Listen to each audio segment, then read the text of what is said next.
Hey guys hi. आज एक बहुत ज्यादा इंपॉर्टेंट टॉपिक है, क्योंकि अगर आप मुझसे पूछें कि यूनिट्स एंड मेजरमेंट चैप्टर से अगर सबसे ज्यादा अगर कोई टॉपिक सवाल आता है तो वो ये वाला टॉपिक है, और वो है डायमेंशनल एनालिसिस। डायमेंशनल एनालिसिस के जो सवाल होते हैं वो 3 डिफरेंट प्रकार के आते हैं, तो आज हम वो सारे प्रकार करेंगे। साथ ही साथ डायमेंशनल एनालिसिस से रिलेटेड जो भी आपके एनसीईआरटी के अंदर के सवाल है, चाहे वो एग्जाम्पल हो या एक्सरसाइज के हो, वो भी हम सॉल्व करेंगे। और साथ ही साथ नीट के कुछ बेहतरीन इंटरेस्टिंग क्वेश्चंस भी सॉल्व करने वाले हैं आज हम आपके इस अमेजिंग से सेशन में। तो जल्दी से जिन बच्चों ने गलती से भी हमारा पिछला सेशन ना देखा हो, थोड़ा सा याद कर लें कि भाई डायमेंशन क्या होता है। डायमेंशन इज नथिंग बट कि भाई the power to which the fundamental quantities must be raised in order to obtain the unit of that given quantity. अब ये क्या होता है सर, बताइए जरा सा, ये क्या होता है। जैसे मैं आपको एक सिंपल सा एग्जांपल दे देता हूँ, बस रिकैप कर रहे हैं, थोड़ा सा रिकैप कर रहे हैं ना, ताकि आपको पूरा क्लियर कट याद रहे, चीजें आती रहे, समझ में आती रहे। ठीक है, तो जैसे अगर हम एग्जांपल ले लें हमारे सबसे बेसिक क्वांटिटी हमारे क्या कहते हैं, वेलोसिटी का। ठीक है, तो अगर हम वेलोसिटी का एग्जांपल लेते हैं तो वेलोसिटी का फॉर्मूला क्या होता है आपका, डिस्प्लेसमेंट अपॉन टाइम, है ना। तो डिस्प्लेसमेंट अपॉन टाइम आपके वेलोसिटी का फॉर्मूला होता है, करेक्ट है, डिस्प्लेसमेंट अपॉन टाइम। अब डिस्प्लेसमेंट को आप मेजर कैसे करते हो, उसका डायमेंशन क्या होता है, डिस्प्लेसमेंट का डायमेंशन होता है एल, है ना। आपके डिस्प्लेसमेंट होती है लेंथ, लेंथ होती है, लेंथ का डायमेंशन वैल्यू होती है एल, सिंबल होता है। टाइम का होता है टी, तो इसका क्या होगा, इसका फिर आपका सिंपल सा डायमेंशनल फॉर्मूला ये हो जाएगा एल टी पावर -1। तो आपको जो यहाँ क्यू टी के ऊपर गया तो -1 हो गया। तो ये जो आप देख रहे हो ये इसका डायमेंशनल फॉर्मूला हो जाता है, किसका, वेलोसिटी का डायमेंशनल फॉर्मूला है ये एल टी पावर -1। इसमें एल की पावर कितनी है, 1 है, टी की पावर कितनी है, -1 है। तो ये जो 1 और -1 जो आप देख रहे हो, ये जो पावर, ये एल और डी का जो पावर टू रेज्ड है, इसको हम कहते हैं डायमेंशन। ठीक है, इसको हम कहते हैं डायमेंशन। थोड़ा सा एक और मैं आपको दिखा देता हूं ताकि आपके दिमाग में और अच्छे से बस जाए इस चीज को। जैसे फॉर एग्जांपल अगर मैं फोर्स की बात करता हूं तो फोर्स क्या होता है, फोर्स होता है मास इनटू एक्सेलरेशन। क्या होता है, मास इनटू एक्सेलरेशन। अब एक्सेलरेशन क्या होती है, change in velocity upon time, तो वो भी लिख देता हूं मैं। तो मास इनटू आपकी एक्सेलरेशन क्या होती है, v minus you upon T, यही होती है ना एक्सेलरेशन। भूल तो नहीं गया, 9th ग्रेड में पढ़ा था हमने। अब मास क्या होती है, मास बेसिक एक बेसिक क्वांटिटी है, तो बेसिक क्वांटिटी मास का जो है डायमेंशनल सिंबल क्या होता है, कैपिटल एम। क्या होती है बेटा, कैपिटल एम। अब वेलोसिटी है आपके न्यूमरेटर में, वेलोसिटी का क्या होता है, अभी आपने निकाला एल टी पावर -1, क्या होता है L T power -1 divided by आपका टाइम भी है यहाँ पर, है ना। तो टाइम तो ऑलरेडी है डिवाइडेड बाई में, तो क्या होगा टी। ठीक है, तो मैंने लिख दिया यहाँ पर। तो अगर जब ये टी भी ऊपर चल जाएगा तो ये टी पर -2 हो जाएगा ना। तो एम एल टी पावर -2, इसमें आप देखोगे एम का भी रेज टू पावर 1 है, L B power to the raise to the power 1 है। तो इसका डायमेंशन कितना हुआ, इसका डायमेंशन हुआ 1, -2। तो जितने भी पावर में आपने रखा हुआ है इस सारे वैल्यूज को, वो आपका डायमेंशन बन जाता है। क्या बन जाता है, डायमेंशन। तो हमने रिकैप कर लिया, यही आपका डायमेंशन होता है। तो पिछले सेशन में हमने ऐसे सारे बेसिक लेंथ के, मास के, टाइम के हमने बेसिक डायमेंशन सीखे थे।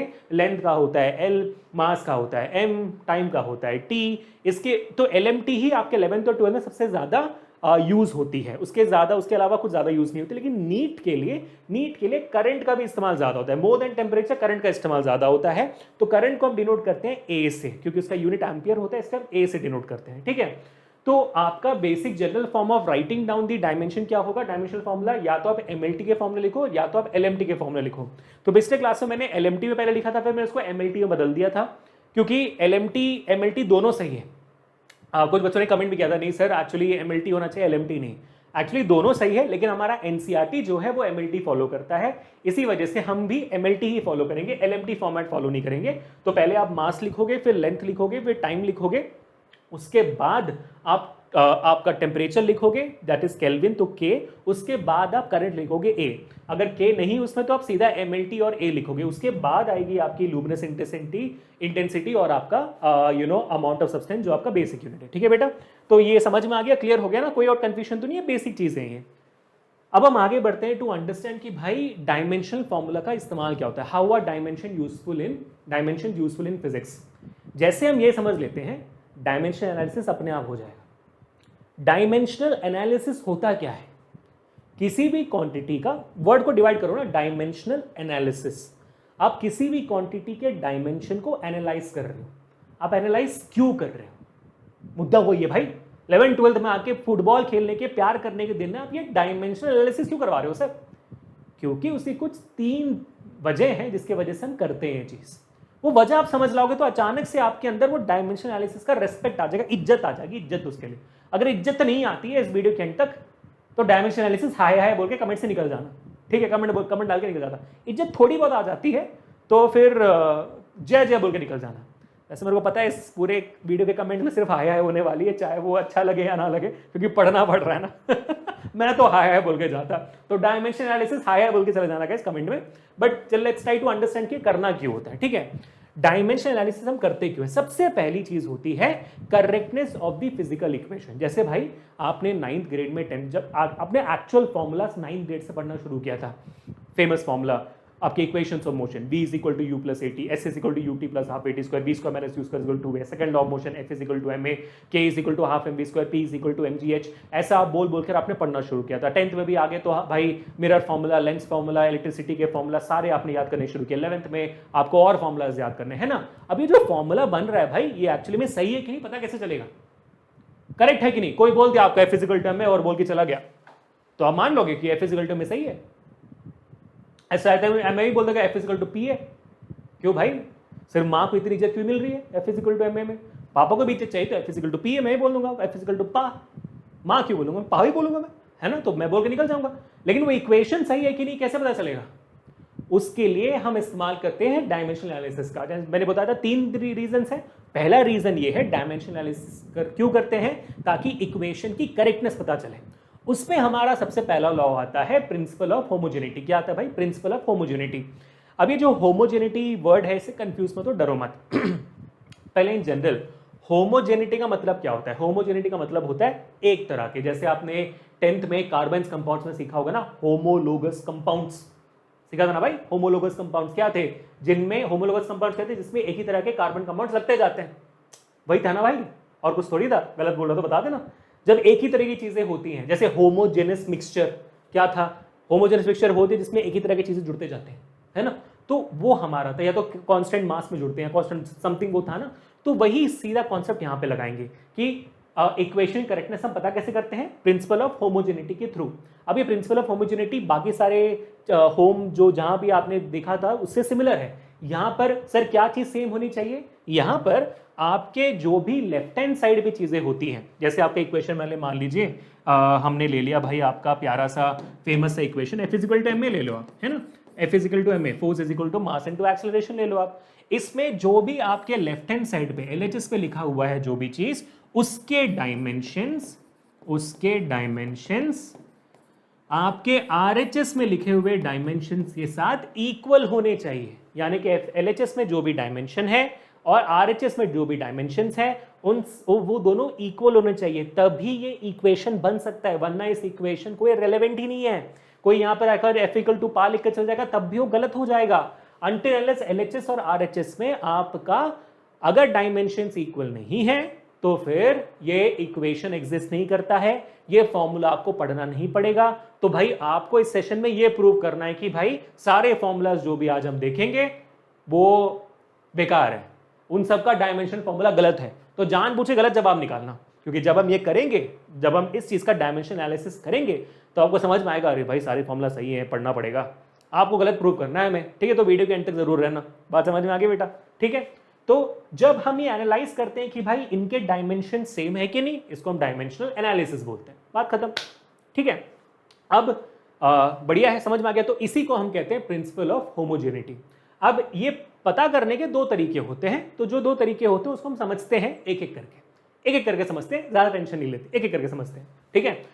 तो चलो भाई बताया जाए कि F is equal to m a और उसके बाद की बात जो चीजें हैं उसको हम कैसे करते हैं, ठीक है? चलो अब आगे बढ़ते हैं और सीधा मुद्दे पर आते हैं। एग्जांपल लेते हैं, v is equal to u plus a t, हमारा फर्स्ट इक्वेशन ऑफ मोशन। इसके बाद हम एंड में जाके F is equal to m a भी करेंगे, डरो मत आप, ठीक है?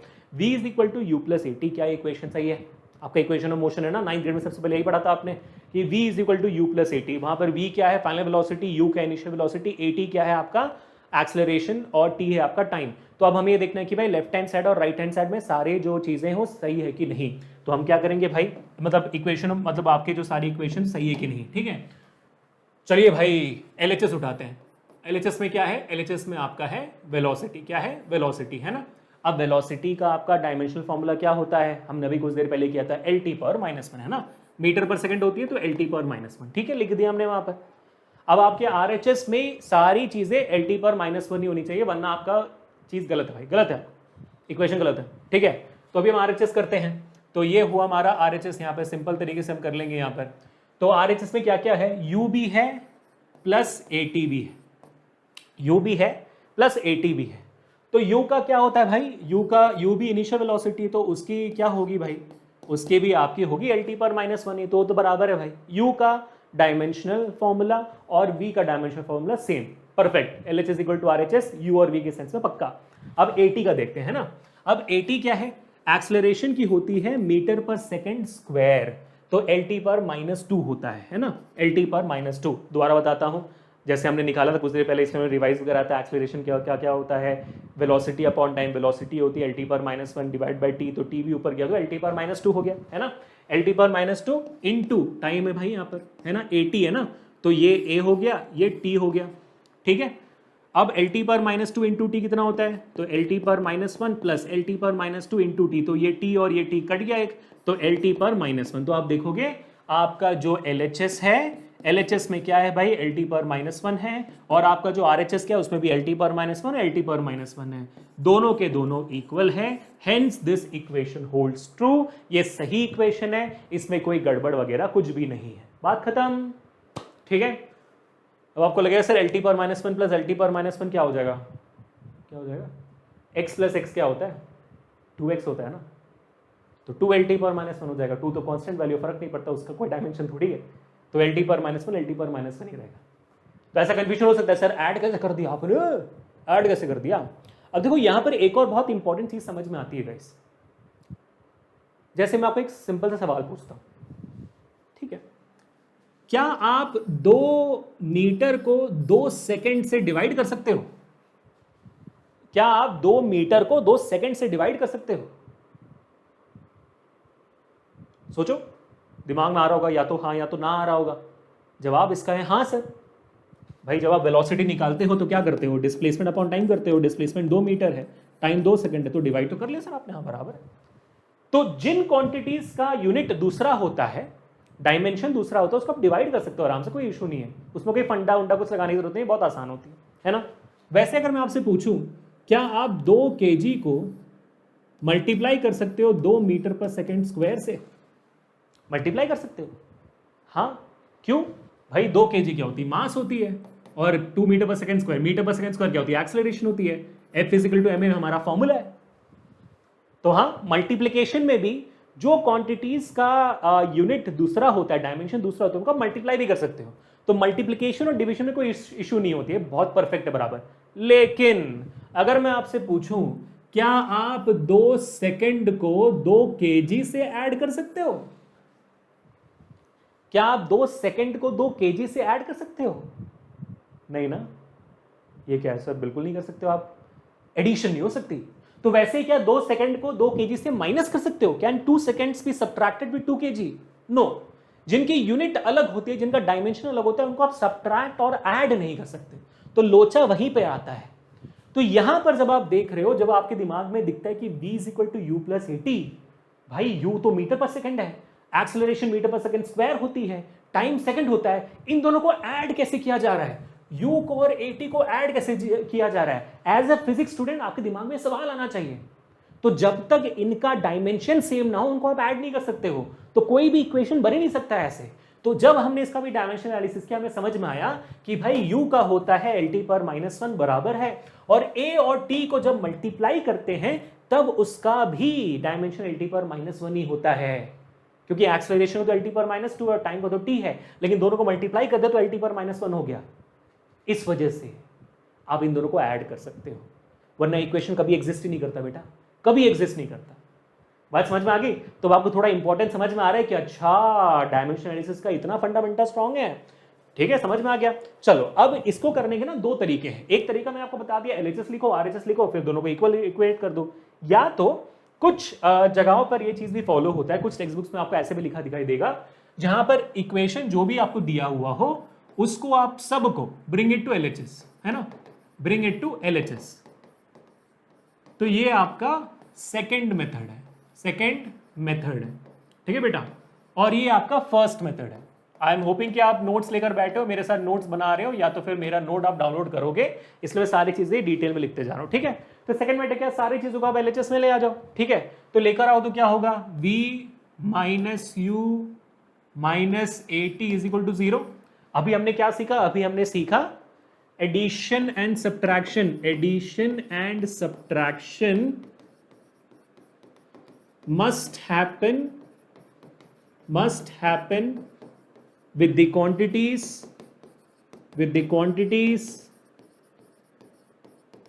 having same dimensions या यूनिट, जो भी आपको इजी लगता है याद रखने में, आप याद रख सकते हो, ठीक है। यानी कि आप ऐड और सब्ट्रैक्ट सिर्फ और सिर्फ सेम डायमेंशन वाले क्वांटिटीज को कर सकते हो। तो अगर आप इन दोनों को सब्ट्रैक्ट करोगे, दोनों का भी यूनिट मीटर पर सेकंड और डायमेंशन LT/-1 होना चाहिए। अगर आप इनसे इसको सब्ट्रैक्ट कर रहे हो तो -80 का भी LT/-1 ही होना चाहिए, वरना इक्वेशन स्टैंड नहीं करता है। तो ये आप ऐसे भी कर सकते हो, ठीक है। तो आप क्या लिखोगे भाई, v LT/-1 है तो सब का LT/-1 होना चाहिए। u का भी तो LT/-1 ये पता है हमें। दूसरे का क्या है भाई, LT/-2 इंटू t है, ये दोनों निकल गया तो क्या बन गया, LT/-1 minus LT/-1 minus LT/-1। हाँ सर, ये स्टेटमेंट सही है, इक्वल टू 0 सही स्टेटमेंट है, परफेक्ट है। अब ऐसे ही प्रूव कर सकते हो। तो ये दो मेथड हो गए, ठीक है। तो अभी हमने डिटेल में ऐसा समझ लिया, अब हम मल्टीपल एग्जांपल्स लेके प्रैक्टिस करते हैं ताकि आप इस कॉन्सेप्ट में स्ट्रांग हो जाओ। तो आप क्या कर सकते हो ना, क्योंकि ये वीडियो है, अब जब मैं सवाल दिखाऊंगा, सवाल को आप वीडियो पॉज करके सॉल्व करने की कोशिश करिए, और फिर या तो मेरे साथ सॉल्व करिए, मेरे से तेज करने की कोशिश करिए, ठीक है। चलो अब आगे बढ़ते हैं। अब जितना हम प्रैक्टिस करते जाएंगे उतना ही हमारा जो क्या कहते हैं स्पीड है वो बढ़ता जाएगा, उतना हमारी अंडरस्टैंडिंग बढ़ती जाएगी, हमें प्रैक्टिस करते जाना है। तो अभी चलिए v² minus u² is equal to 2as जो आपका फॉर्मूला है, उसमें देखते हैं कि भाई ये तो हमारा जानते हो आप, थर्ड इक्वेशन ऑफ मोशन है। v² minus u² is equal to 2as, इसको यहाँ पर v² equal to u² plus 2as लिखा हुआ है, वो भी देख लेते हैं सही आता है कि नहीं, ठीक है। तो हम क्या करेंगे, यहाँ पर लिखेंगे LHS क्या है हमारा, v² है, v² यानी कि आपका मीटर पर सेकंड स्क्वायर हो गया, है ना, मीटर पर सेकंड का होल स्क्वायर हो गया, यानी कि बेसिकली L² हो गया, है ना, L² हो गया। तो ये LHS है। तो इसको थोड़ा और अच्छे से लिखेंगे तो ये बन जाता है L²T/-2। तो आपका RHS भी L²T/-2 होना चाहिए, हर एक चीज, यानी कि u² भी आपका LT/-2 होना चाहिए, 2as भी आपका LT/-2 होना चाहिए, ठीक है। चलो देख लेते हैं। तो ये आपका हो गया LHS। अब हम RHS निकालते हैं, ध्यान देंगे बेटा, मेरे साथ करोगे आप सॉल्व, है ना। तो यहाँ पर पहले निकालते हैं, u² प्लस 2as है, ठीक है। तो u² क्या होता है भाई, u अगेन L/T का whole square plus 2 into acceleration क्या होती है हम जानते हैं, LT/-2 इंटू डिस्प्लेसमेंट क्या होती है, L होती है, डिस्प्लेसमेंट तो L ही होगी। अब मल्टीप्लाई करिए इनको, तो L, तो ये ब्रैकेट खोलेंगे तो क्या होगा, L²/T² plus 2 into LT/-2, L को मल्टीप्लाई करोगे तो L²T/-2 आएगा। इसको मैं ऊपर ले जाऊंगा तो बन जाएगा मेरा L²T/-2 प्लस 2L²T/-2। आप देखोगे हमारे LHS में भी L²T/-2 है, RHS में भी L²T/-2 है। तो आपका LHS is equal to RHS, hence proved, बराबर है। तो आपका थर्ड इक्वेशन ऑफ मोशन भी होल्ड्स ट्रू, ठीक है। एक काम करते हैं, एडिशनल प्रैक्टिस के लिए हमारा जो सेकंड इक्वेशन ऑफ मोशन है S is equal to ut plus half AT², वो भी देख लेते हैं कि सही है कि नहीं, ठीक है। जस्ट इन केस आपको अगर डाउट हो रहा है कि सर व्हाट इफ वो वाला केस, चलो देख लेते हैं ना बेटा। तो थर्ड एग्जाम्पल, ठीक है, थर्ड एग्जाम्पल कर ले, कॉन्फिडेंटली करते हैं, कॉन्फिडेंटली करेंगे कि सही निकलेगा भाई, ठीक है। तो क्या होती है आपकी S is equal to ut plus half AT², ये आपका सेकंड इक्वेशन ऑफ मोशन है। इसमें LHS क्या है, इसमें LHS आपका S है, S यानी कि आपका मीटर होता है, यानी कि आपका लेंथ L है, बस आपके LHS में सिर्फ L है, यानी कि आपका ut भी L होना चाहिए, आपका हाफ AT² भी L आना चाहिए, नहीं आता है तो गलत है भाई, ठीक है। देख लेते हैं, चलो। तो आपका हम लिखेंगे यहाँ पर ut, तो RHS लिखते हैं पहले। RHS क्या है आपका, पहले ut plus half AT²। u का क्या है, u का है मीटर पर सेकंड, यानी कि इनिशियल वेलोसिटी हो तो LT/-1 L/T कर देते हैं, इनटू टाइम यानी कि t प्लस हाफ एक्सेलरेशन क्या होता है, LT/-2। तो यहाँ पर मैं लिखूंगा LT/-2 यानी कि T² यहाँ पर, और T² यहाँ पर ऑलरेडी है, टाइम प्लस तो T² यहाँ पर, ठीक है। तो आप देखोगे आराम से T और T कट जाता है, T² कट जाता है, यहाँ पर बचता है L प्लस हाफ L। तो आप देखोगे L बचा है, RHS और LHS में दोनों सेम वैल्यूज हैं, ठीक है। तो यहां पर भी डायमेंशन एनालिसिस समझ में आ गया कि भाई सेकंड इक्वेशन ऑफ मोशन भी होल्ड्स परफेक्टली ट्रू। ठीक है गाइस, तो इससे एक और चीज होगी, आपका इक्वेशन ऑफ मोशन रिवाइज हो गया, वरना आपको कौन सा याद रहता है ना बच्चों। ठीक है, परफेक्ट है, ये भी हो गया। तो ये एक तरीका हो गया डायमेंशनल एनालिसिस का। और भी मेरे पास एग्जांपल्स हैं। हाँ, आपका जो टेक्स्ट बुक है एनसीईआरटी है उसमें भी कुछ सवाल है, वो भी हम देख लेते हैं। ये आपका एग्जांपल नंबर 1.3 एनसीईआरटी का सवाल है, देख लेते हैं कि भाई इसमें क्या है, ताकि हम कर पाएंगे नहीं कर पाएंगे देखते हैं। वो तो मेरे साइड्स मैंने दे दिया था, ये देखते हैं कि आप कर पाते हो कि नहीं, है ना। चलो बच्चों, मेरे को यकीन है, मेरे को यकीन है कि आप कर लोगे, इसको फोड़ दोगे, इसको फोड़ दोगे, आप खुद करने की कोशिश करो, फोड़ दोगे एकदम। Let us consider an equation half mv square is equal to mgh। ठीक है, इक्वेशन क्या दिया हुआ है आपको, इक्वेशन दिया हुआ है half mv square is equal to mgh, आपने दे दिया है। आप जानते हो half mv square kinetic energy होती है, mgh पोटेंशियल एनर्जी होती है। आइडियली दोनों को इक्वल होना चाहिए, दोनों एनर्जीज ही हैं। अब आगे क्या है, where m is the mass of the body, v is its velocity, g is the acceleration, है ना, जानते हैं हम सब ये, due to gravity and h is the height. Check whether it this equation is dimensionally correct. तो अभी देखना है कि क्या LHS हमारे RHS से इक्वल है कि नहीं। ठीक है, कर ले। चलो भाई, तो पहले LHS करेंगे हम। LHS क्या होता है यहाँ पर, LHS है आपका हाफ mv स्क्वायर। आप चाहो तो हाफ को ना लो फर्दर कैलकुलेशंस में, इट्स फाइन, है ना, आपको लेने की जरूरत नहीं है हाफ को, क्योंकि हमारा तो मुद्दा सिर्फ डायमेंशन निकालने का है ना, तो आप हाफ को इग्नोर कर सकते हो। मास का क्या होता है भाई, मास का आपका L है। v स्क्वायर क्या होती है, v आपकी होती है LT पर -1, तो LT का whole square L upon T का होल स्क्वायर। ठीक है, तो यहाँ पर हो जाएगा आपका L into L square T पर -2, L अपॉन T था, T -2 हो गया, तो दोनों मल्टीप्लाई किया तो L क्यूब T पर -2 आपका LHS में आ गया। L क्यूब T पर -2 आपका LHS है, परफेक्ट है। अब इसी को देखते हैं कि भाई हमारा mgh क्या करता है। तो RHS क्या है भाई आपका, RHS आपका है mgh, mass into acceleration due to gravity into height. Mass क्या होता है, मास होता है L इंटू जी क्या होती है, एक्सेलरेशन ड्यू टू ग्रेविटी है तो एक्सेलरेशन ही, तो LT पर -2, तो LT पर -2। हाइट क्या होती है, L होती है ना, हाइट डिस्टेंस L होती है ना, तो L, तो L क्यूब बन गया, L क्यूब T पर -2। क्या आपका LHS और RHS सेम है, परफेक्टली सेम है। तो आपका ये जो इक्वेशन बना हुआ है वो डायमेंशनली करेक्ट है। आप लिख सकते हो half mv square is equal to mgh, हमने 9th में भी लिखा हुआ है, अभी भी आप लिख सकते हो, परफेक्ट है। ठीक है, तो जो भी हमने पढ़ा हुआ है ये इसको एक्चुअली वेरीफाई कर रहे हैं कि सही है कि नहीं, है ना। तो एग्जांपल 1.3 हो गया। अब आगे बढ़ते हैं टू द नेक्स्ट क्वेश्चन। ये एग्जांपल 1.4 भी है, काफी अच्छा सवाल है बाय द वे ये, क्योंकि ये थोड़ा सा आपके क्लास 11th के लिए एक अच्छा सवाल है काफी, और नीट के लिए एक बहुत ही बेसिक सवाल है। तो नीट में भी ऐसे सवाल आपको आ सकते हैं। ठीक है, तो यहां पर देखते हैं कि भाई ये सवाल क्या है, ध्यान से देखो सब लोग। The SI unit of energy is joule is equal to kg metre square per second square, दिख रहा है आपको। That of speed v is meter per second and of acceleration a is meter per second square. Which of the formula for kinetic energy given below can you rule out on the basis of dimensional arguments? M stands for the mass of the body. तो यहाँ पर ये पूछा जा रहा है कि भाई काइनेटिक एनर्जी के लिए आपको यहाँ पर 5 डिफरेंट फॉर्मूलाज दिया हुआ है, इनमें से कौन सा 5 डिफरेंट फॉर्मूलाज में से गलत, कौन से फॉर्मूलाज गलत हैं। कैसे बोल सकते हो आप LHS और RHS को डायमेंशनली कंपेयर करके देखोगे, एनालाइज करके देखोगे कि भाई क्या LHS और RHS इक्वल बनते हैं कि नहीं बनते इक्वल, तो फिर वो फॉर्मूला गलत है। बन जाते हैं इक्वल तो फॉर्मूला सही है। ठीक है, तो चलो देख लेते हैं भाई। पहले शुरुआत करते हैं A से।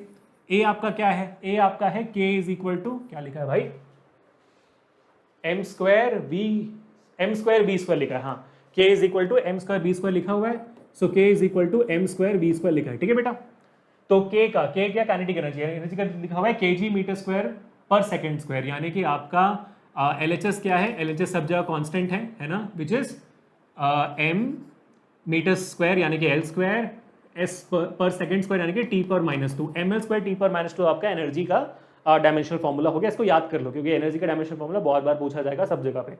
फोर्स का भी पूछा जाएगा, तो फोर्स का याद रखना ml t पर -1 है, सॉरी फोर्स का मास इंटू एक्सेलरेशन है ना, तो ml t पर -1 है, तो नहीं ml t पर -2 है, और आपका एनर्जी का ml स्क्वायर पर t -2 है। ठीक है, तो ये याद रखना। ठीक है बेटा, चलो अब याद करते हैं, अब आगे बढ़ते हैं और RHS देखते हैं। तो RHS यहाँ पर क्या है आपके पास, m स्क्वायर यानी कि आपका m स्क्वायर, और v स्क्वायर क्या होता है, v स्क्वायर होता है LT पर -1, तो L स्क्वायर t पर -2, तो L स्क्वायर t पर -2।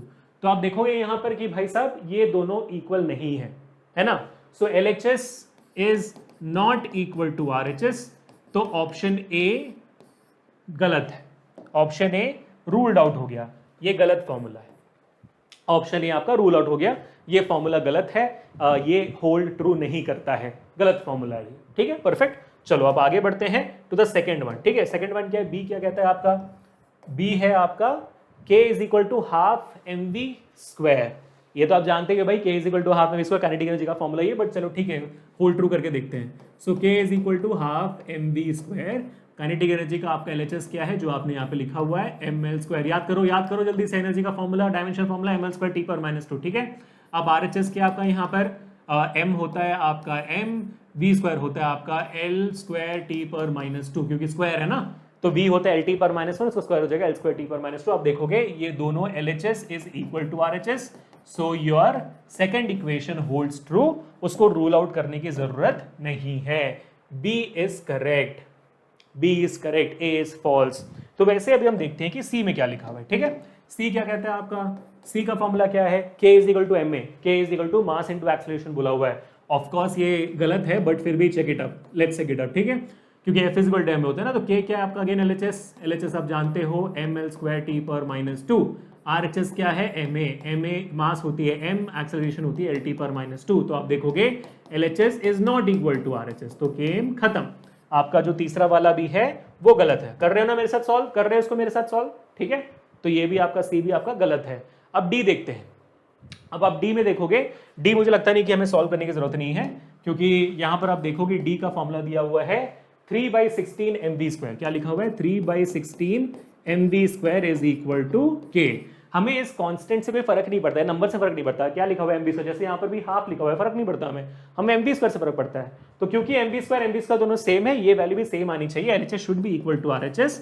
ऑफ कोर्स ही बात है, ये आपको बस देख के पता कर लेना है, इसमें सॉल्व भी करने की जरूरत नहीं है आपको।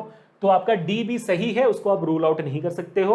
अब आखिरी बचता है आपका ई थोड़ा सा डिफरेंट कॉम्प्लिकेटेड लग रहा है, देखते हैं कि क्या लिखा हुआ है। ठीक है, लिखा हुआ है k is equal to half mv square plus ma। भाई देख कर ही लग रहा है कि गलत है, देख कर ही लग रहा है कि गलत है, क्योंकि ma का तो हम जानते हैं ml t पर -2 आएगा, हाफ mv स्क्वायर फिर भी आपको ml स्क्वायर t पर -2 आ जाएगा, लेकिन फिर भी आपका गलत हो जाएगा, क्योंकि वो एडिशन में ना, एडिशन में तो इक्वेशन पॉसिबल ही नहीं है है ना, क्योंकि भाई RHS में क्या है आपका, RHS में mv स्क्वायर है which is ml square t पर -2 प्लस मास इंटू एक्सेलरेशन अभी आपने निकाला ml t पर -2। तो आप देखोगे यहाँ पर they both are not equal, तो आप ऐड ही नहीं कर सकते हो, नॉट पॉसिबल, तो गलत हो गया। तो यहां पर आप देखोगे कि आपके तीन इक्वेशंस रूल्ड आउट हैं, A, C और E are ruled out, B and D are correct. ठीक है बेटा, तो ऐसे सवाल आपको बहुत प्यारे तरीके से आते हैं। देखो इजी लग रहा है ना, are you guys finding it easy? Do let me know in the comment section. और इजी एक्चुअली में लग रहा है तो भाई please make sure to hit the like button, share this video and subscribe to the channel अभी के अभी, क्योंकि नीट की पूरी पढ़ाई हो रही है क्लास 11 की, बहुत मजा आएगा। बहुत दिनों में कुछ दिनों में हमारे बायो और केमिस्ट्री के भी टीचर्स आ जाएंगे, बहुत मजा आने वाला है। ठीक है बेटा, चलो अब आगे बढ़ते हैं। चलो एक और बहुत इंटरेस्टिंग सवाल है मेरे साइड से आपके लिए, थोड़ा सा डिफरेंट है बट अगेन मजा आएगा। तो एनसीईआरटी में जो भी आपके डायमेंशन एनालिसिस से रिलेटेड सवाल थे अभी हमने कर लिए, जो पहले प्रिंसिपल ऑफ होमोजेनिटी के ऊपर थे वो हमने कर लिए, कुछ और नहीं है, एक्सरसाइज में तो है ही नहीं, तो टेंशन नहीं। ये सवाल मेरे लिए बहुत प्यारा है, क्योंकि मैंने ये नॉस्टैल्जिया मेरे लिए, क्योंकि ये मैंने कुछ साल पहले जेईई में करवाया था and let me be very honest, मैंने वहाँ पर ये सवाल गलत पढ़ाया था, बी वेरी ऑनेस्ट, गलत पढ़ाया था मैंने वो। जब मैं अभी इस बार थोड़ा सेशन देख रहा था तो मुझे लगा कि ये क्या कर दिया मैंने यार, गलत पढ़ा दिया बच्चों को, है ना गाइस। तो I am brutally honest, so this is me being honest. अब क्योंकि 4 साल पहले पढ़ाया था उसे, अब 4 साल जितना नॉलेज एक्स्ट्रा आ गया मेरे पास फिजिक्स का, तो अब मुझे वो बहुत बेकार लग रहा है ना। बट वो सेशन भी कुछ 6 लाख 7 लाख 8 लाख के ऊपर है, बट सॉरी, लेकिन अभी हम सही पढ़ेंगे, है ना। क्या भाई, relation between velocity and time of the body is given है, तो आपको यहाँ पर इक्वेशन दिया हुआ है, ये प्यारा सा इक्वेशन दिया हुआ है। Units of A B and C will be, आपको ए का यूनिट, बी का यूनिट और सी का यूनिट निकालना है। अच्छा निकाल देते हैं भाई साहब, क्या दिक्कत है इसमें। तो आपके एलएचएस में क्या है, कैसे करेंगे। एलएचएस क्या लिखा हुआ है, एलएचएस आपका वेलोसिटी, वेलोसिटी का क्या होता है LT पावर -1, यानी कि आपका हर एक चीज का LT पावर -1 ही होना चाहिए यूनिट, कुछ और नहीं हो सकता है ना। ए का भी, बीटी का भी, सीटी स्क्वायर का भी आपका यूनिट क्या होना चाहिए, डायमेंशन क्या होना चाहिए, LT पावर -1, क्योंकि हमने क्या सीखा हुआ है, जब आप चीजों को ऐड करते हो सबका डायमेंशन और सबका यूनिट सेम होना चाहिए। ठीक है, मल्टीप्लिकेशन में फर्क नहीं पड़ता। ठीक है, तो आप इसको इससे ऐड कर रहे हो तो दोनों का LT पावर -1 होना चाहिए, इसको इससे ऐड करो दोनों का LT पावर -1 होना चाहिए, है ना। तो एक बार कर लेते हैं ना, ध्यान से देखते हैं। ठीक है, तो आपका ए, RHS में क्या है भाई, RHS में आपका पहला एलिमेंट है ए का तो डेफिनेटली ए इंडिविजुअल क्वांटिटी है, तो A has to be equal to V, A has to be equal to V which is equal to LT पर -1। ठीक है, तो वैसे BT must be equal to V which is equal to LT पर -1। it should be equal to V, BT total should be equal to V, लेकिन यहाँ पर time है ना, तो B निकालना है हमें, तो B क्या होगा LT पर -1 डिवाइडेड बाई टाइम T। अब T का यूनिट क्या होता है, T का डायमेंशन क्या होता है, T होता है सर, तो ये क्या हो जाएगा LT पर -2 हो जाएगा, है ना, LT पर -2 हो जाएगा वो, यानी कि ये क्या है आपका, ये आपका मीटर पर सेकंड, LT पर -1 मतलब मीटर पर सेकंड, ये भी आपका मीटर पर सेकंड, क्योंकि भाई L क्या है, मीटर है, टाइम -1 है यानी कि डिवीजन में है, तो भाई मीटर पर सेकंड हो गया, तो ए भी आपका मीटर पर सेकंड हो गया, लेकिन ये क्या होगा, ये हो जाएगा आपका मीटर पर सेकंड स्क्वायर। तो वैसे अभी निकालते हैं आपका CT स्क्वायर का, CT square has to be also equal to V only, it is equal to LT पर -1। तो C क्या है अब आपके सामने, LT पर -1 डिवाइडेड बाई T का स्क्वायर, तो यानी कि T का स्क्वायर यानी कि LT पर -1 T स्क्वायर, T का टाइम का होता है T ना डायमेंशन, तो ये क्या हो जाएगा LT पर -3 which is basically equal to metre per second cube. ये हो गए इनके SI यूनिट्स। तो कौन सा ऑप्शन है ये, metre per second, A is metre per second, ये मीटर पर सेकंड भी है, मीटर पर सेकंड स्क्वायर भी है, मीटर पर सेकंड क्यूब भी है, आपका ऑप्शन डी सही जवाब होता है। कर लिया हमने सॉल्व, ठीक है, बढ़िया, परफेक्ट है, बहुत ईजी सवाल है, बहुत ईजी सवाल है, कर लेते हैं आराम से। चलो अब आगे बढ़ते हैं टू द नेक्स्ट क्वेश्चन। हाँ चलो, तो पहला टॉपिक हमारा हो गया कि डायमेंशनल एनालिसिस की जरूरत क्या पड़ती है ना, कितना आधे घंटे में बराबर परफेक्ट हो गया, तो 1 घंटे के अंदर ये सेशन आराम से खत्म हो जाएगा। बहुत अच्छा स्पीड पे जा रहे हैं यार हम, बहुत अच्छी बात है ना, लेकिन इन डेप्थ भी जा रहे हैं, काफी अच्छा लग रहा है मेरे को।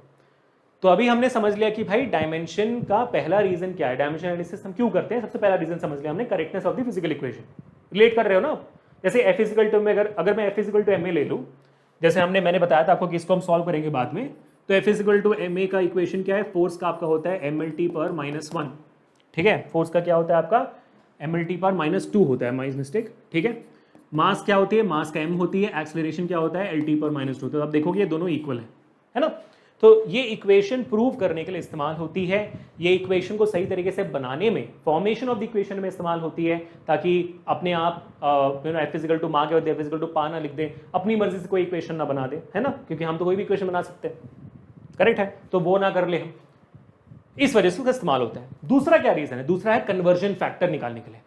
कन्वर्जन फैक्टर यानी कि जब आप एक यूनिट को दूसरे यूनिट में कन्वर्ट करते हैं, जैसे आपका MKS टू CGS यूनिट होता है। MKS यूनिट हमने सीखा हुआ ना, हमें पहले सेशन में 3 type of units, type of system of units होते हैं, MKS, CGS, FPS, यानी कि आपको पता है कि भाई 1 kg कितना पाउंड होता है, 2.2 पाउंड्स होता है, 1 किलोग्राम कितना ग्राम होता है, 1000 ग्राम होता है, 1 किलोमीटर कितना मीटर होता है, 1000 मीटर होता है, 1 मीटर कितना सेंटीमीटर होता है, 100 सेंटीमीटर होता है। तो ये जो कन्वर्जन है ना, 100, 2.2, जैसे आपका ये भी देखा होगा आपने, एक 10th का अगर मैं बताऊँ, 1 kilowatt hour is equal to how many joules, 3.6 × 10⁻⁶ joules आपने सीखा था।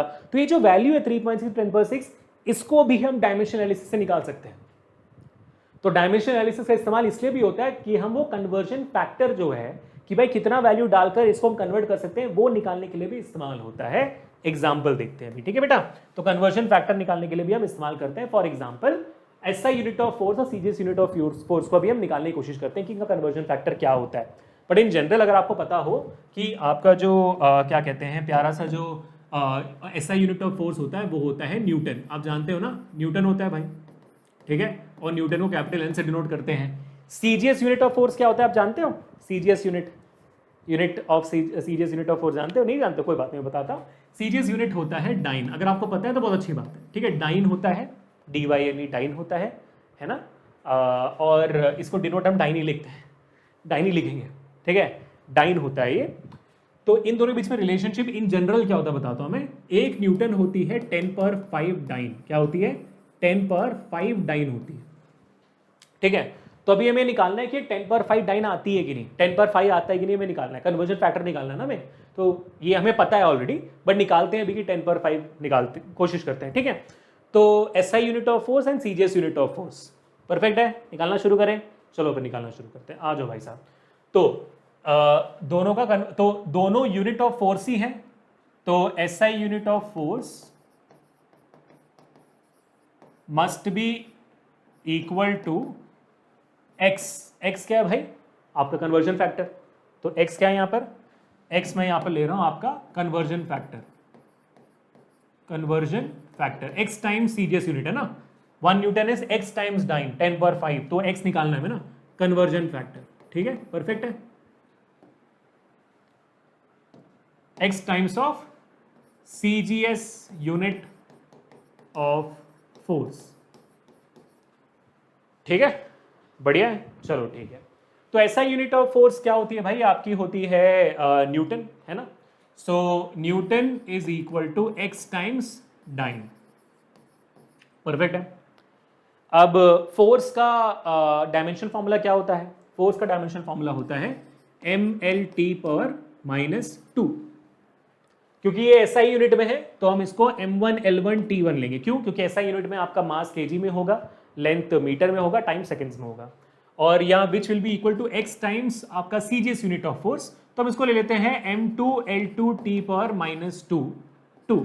क्यों, क्योंकि भाई आपका मास यहाँ पर kg में नहीं होगा, CGS यूनिट में ग्राम में होता है, इसलिए हमने m2 लिया। क्योंकि अगर दोनों साइड हम mm ले लेते तो mm कट जाता है ना। क्यों m2 लिया, क्योंकि यहाँ पर वो मास इक्वल नहीं है, से यहाँ पर kg में है, यहाँ पर वो ग्राम में है, यहाँ पर L लेंथ में है, मीटर में है, तो यहाँ पर वो सेंटीमीटर में, CGS में सेंटीमीटर होता है, टाइम तो सेकंड ही होती है दोनों जगह। तो आप दोनों चाहे तो वो सेम रख सकते हो, तो T2 कट जाएगा। अगर आप काटना चाहते हो तो यहीं पे काट भी सकते हो, since T1 is equal to T2 आप काट दो यहीं पे, कोई फर्क नहीं पड़ता, कोई प्रॉब्लम नहीं है, आप काट सकते हो।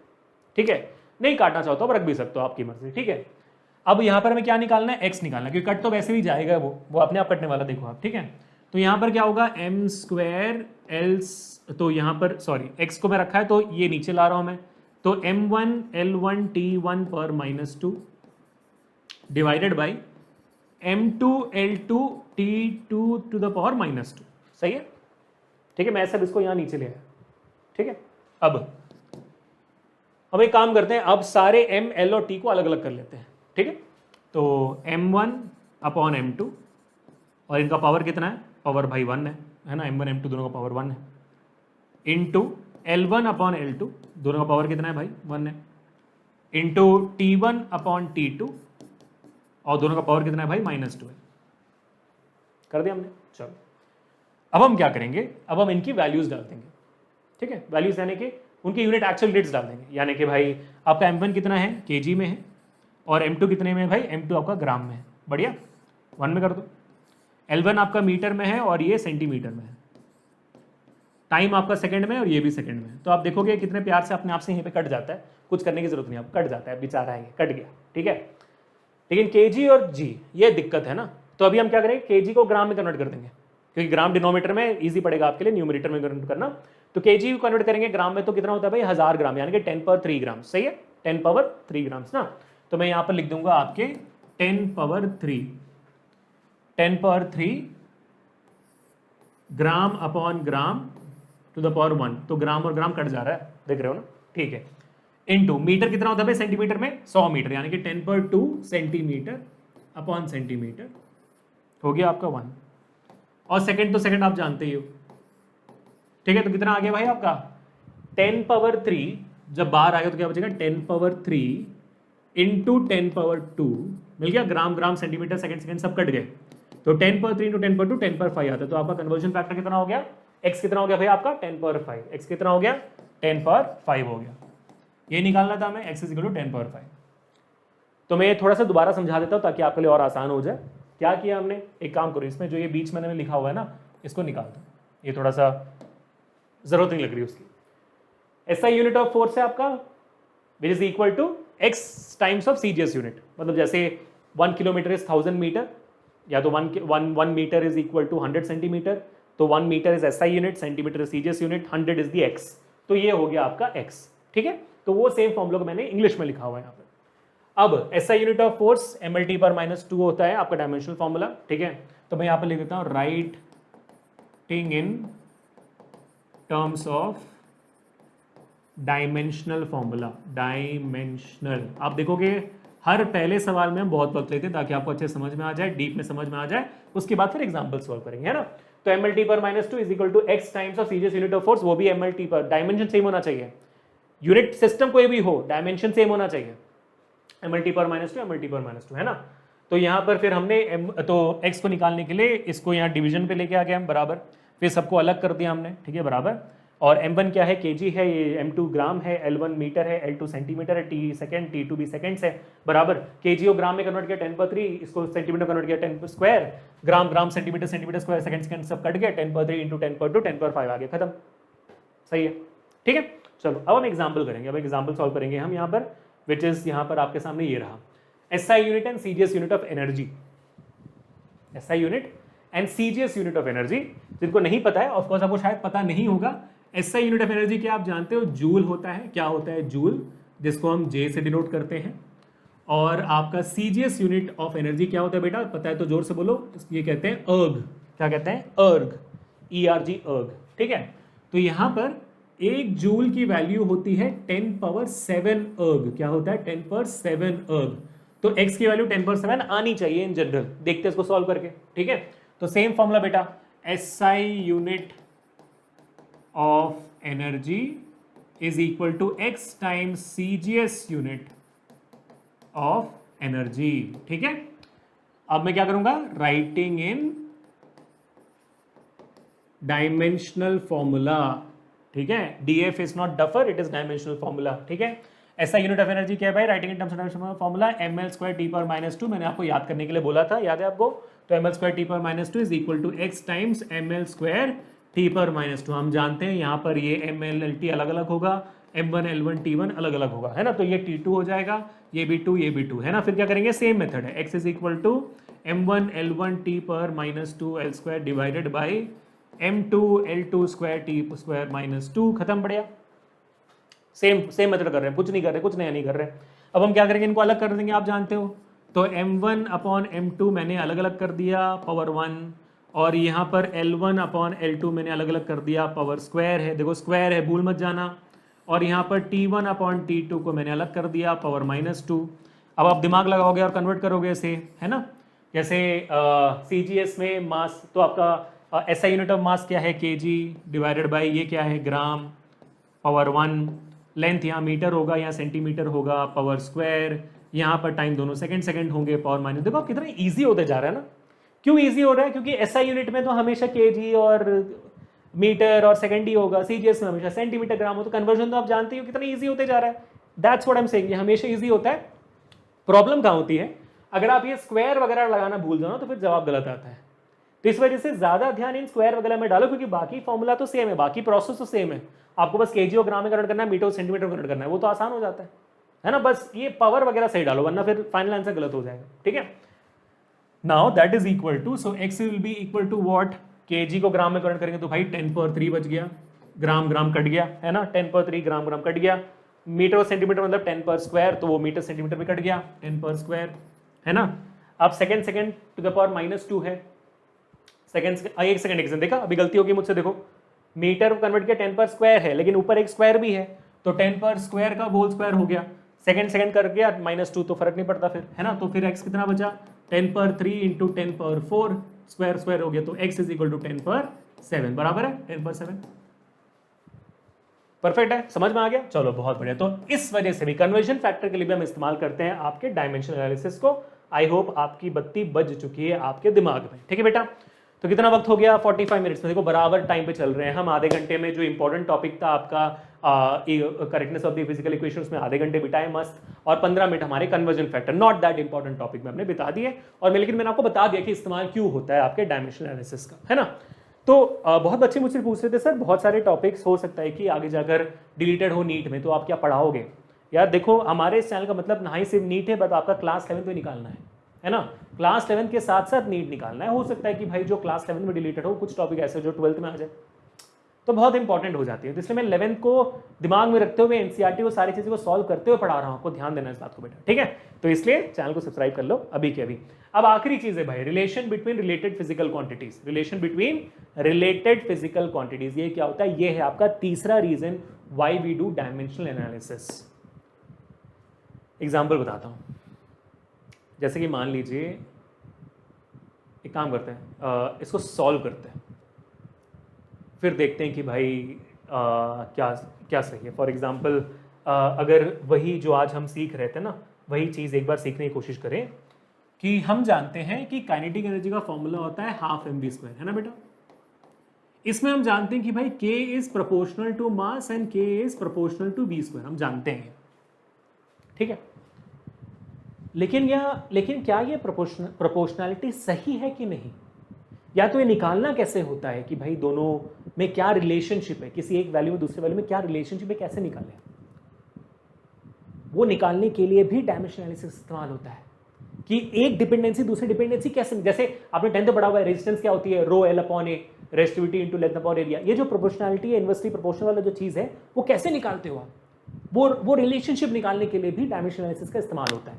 तो यहां पर हम देखते हैं कि भाई इसका सही जवाब निकलता है कि नहीं हमारे लिए, ठीक है। तो एक काम करते हैं, इन जनरल समझ लेते हैं, बस हम इतना समझ लेते हैं कि भाई k is proportional to mass and velocity, ठीक है। We don't know whether it is inversely proportional to mass, directly proportional to mass, inversely proportional to v square और directly proportional to v square, we have no idea, v कुछ पता ही नहीं, square भी आता है कि नहीं पता नहीं हमें, ठीक है। बच्चे हमें कोई आइडिया नहीं कि भाई ये होता है कि नहीं, हम बस ट्राई कर रहे हैं समझने की भाई क्या यही इक्वेशन में मिलती है कि नहीं, बस, ठीक है।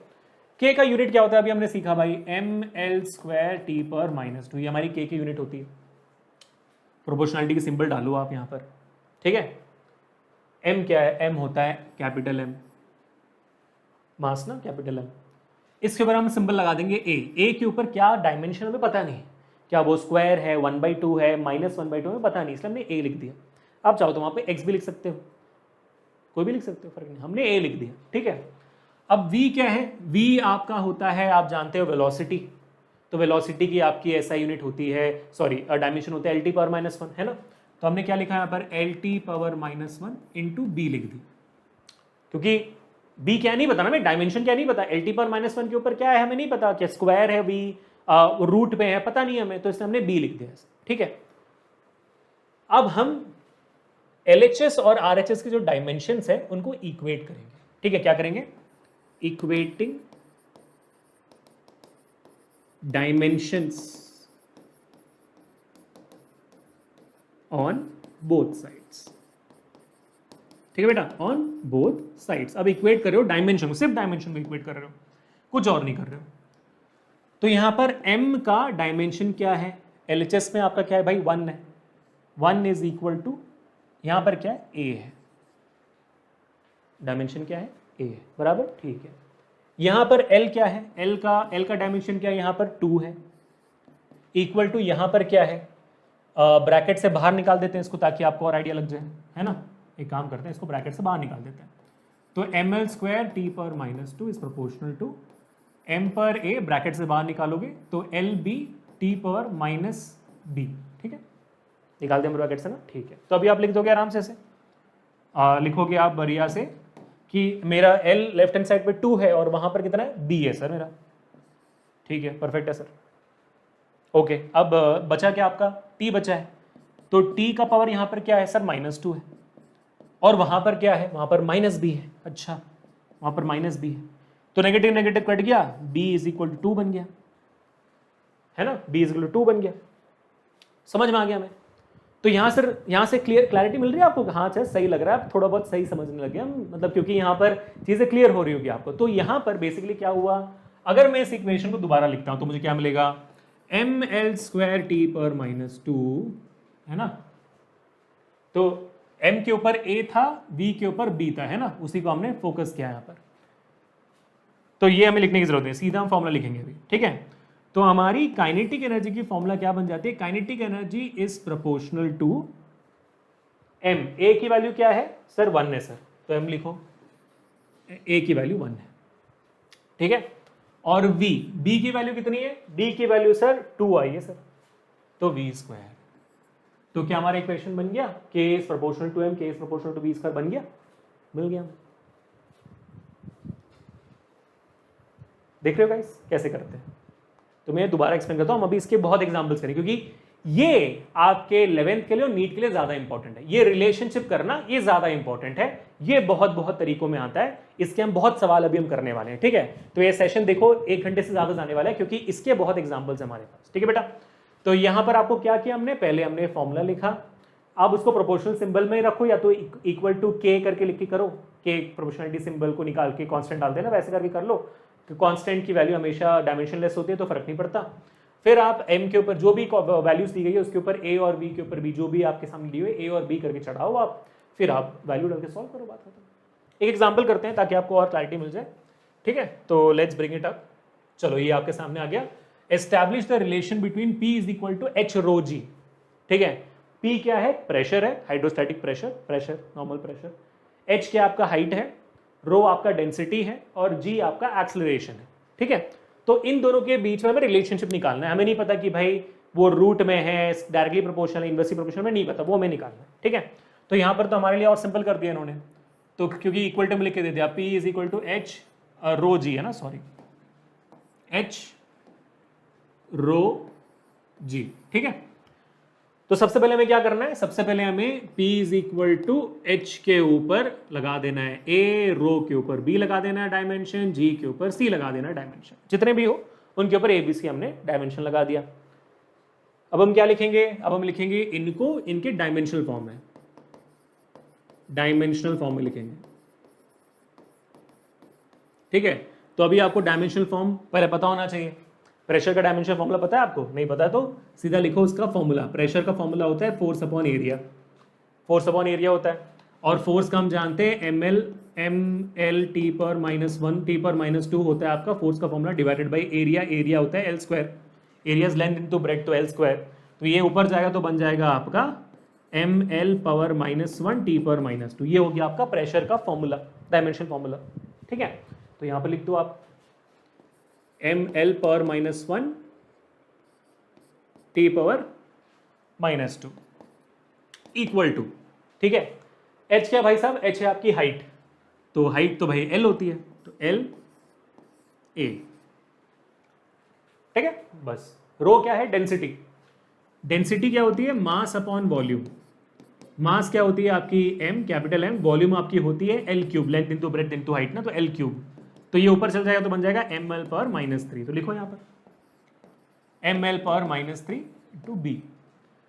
g क्या है, एक्सेलरेशन, lt पावर -2, तो lt पावर -2 c, सही है, ठीक है। अब ब्रैकेट्स ओपन करिए, तो ml power -1 t power -2 is equal to l power a, bracket open किया तो mb l power -3b lc t power -2c, bracket open आराम से करिएगा, क्योंकि जरा से भी यहां पर गलती होती है तो फिर आपका डायमेंशन गलत आएगा, फॉर्मूला कुछ और होना चाहिए, कुछ और बन जाएगा, ठीक है। चलो अब हमें क्या करना है भाई, हमने लिख दिया, अब इक्वेट करो, है ना। क्या करना है अभी हमें, इक्वेटिंग डायमेंशन, सिर्फ 2 ही स्टेप्स हैं भाई, सिर्फ 2 स्टेप को अच्छे से कर लोगे तो फिर सारे वैल्यूज आपको सही से मिल जाएंगे, सिर्फ 2 ही स्टेप है, कोई टेंशन नहीं लेना, कोई टेंशन नहीं। गाने गाते हुए करो,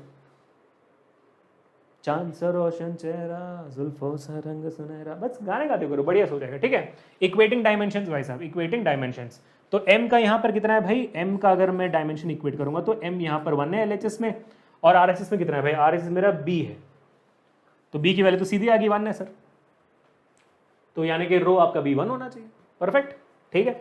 अब क्या निकालना है, l निकालना है। l का भाई मेरे लेफ्ट हैंड साइड पे -1 है और मेरे राइट हैंड साइड पे देखो मल्टीपल एल्स हैं, और सब मल्टीप्लीकेशन में, जो मल्टीप्लीकेशन में पावर्स होते हैं तो फिर वो ऐड होता है ना, 10 पर 3 इंटू 10 पर 2 इस 10 पर 5, 3 और 2 को ऐड कर दिया जाता है। तो वैसे यहाँ पर हमारे पावर्स को ऐड करना पड़ेगा। L के कितने हैं भाई, L का A है प्लस -3B है प्लस ये C है, सही है। तो -1 is equal to A -3B plus C, बढ़िया, ठीक है, बराबर मिल गया, ओके। अब T क्या है, T आपका है, T यहाँ पे लेफ्ट हैंड साइड पे कितना है, -2 है, तो -2 लिखो। और यहाँ पर क्या, यहाँ पर भी आपका -2C है, -2C है, तो -2 भी कट गया तो C आपका बन जाता है 1, ठीक है। तो अभी आपके पास C भी इक्वल टू 1 है, B भी इक्वल टू 1 है, तो अगर मैं इसमें यहाँ वैल्यू डालता हूँ तो -1 is equal to A, -3B आपका 1 है, तो -3 प्लस ये C इक्वल टू 1, तो 1 हो जाएगा, ठीक है। इस सेकंड मैंने सही लिया हुआ क्या,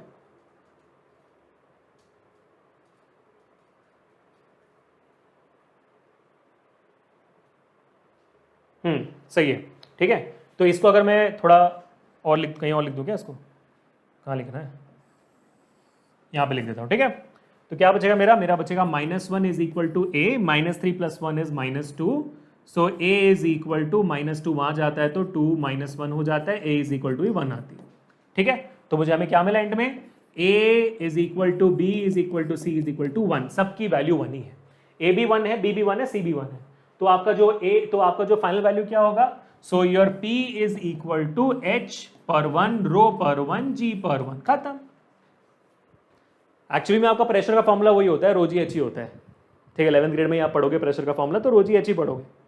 क्लियर हो गया गाइस, परफेक्ट है, मजा आ गया, सही है। वैसे अगर मैं पोटेंशियल एनर्जी का फॉर्मूला एमजीएस निकालूंगा तब भी सेम ही आएगी मेरे को। ठीक है, तो ये भी हो गया। चलो अब आगे बढ़ते हैं, let us do more example. जितना हम एग्जांपल्स करते जाएंगे उतना हम स्ट्रांग बनते जाएंगे। तो यहाँ पर आप देखेंगे एक बहुत ही इंपॉर्टेंट सवाल जो टीचर्स जो हैं बच्चों को थोड़ा सा डराने के लिए क्लास 11 के एग्जामिनेशन में देते हैं। बहुत प्यारा सवाल है, बहुत बार रिपीटेड ये सवाल है, तो इसको भी कर लेंगे तो फिर आप एकदम सॉलिड हो जाओगे। ठीक है, तो इसको भी धीरे धीरे गाना गाते हुए करेंगे, अच्छे से एकदम कॉन्फिडेंटली करेंगे। ठीक है बेटा, सबका ध्यान यहाँ पर देखो क्या बताया जा रहा है। It has been observe that velocity of ripple waves produced in water, velocity of rippled waves है ना, तो velocity of rippled waves, velocity is v, depends upon their wavelength, density of water that is rho, and surface tension T।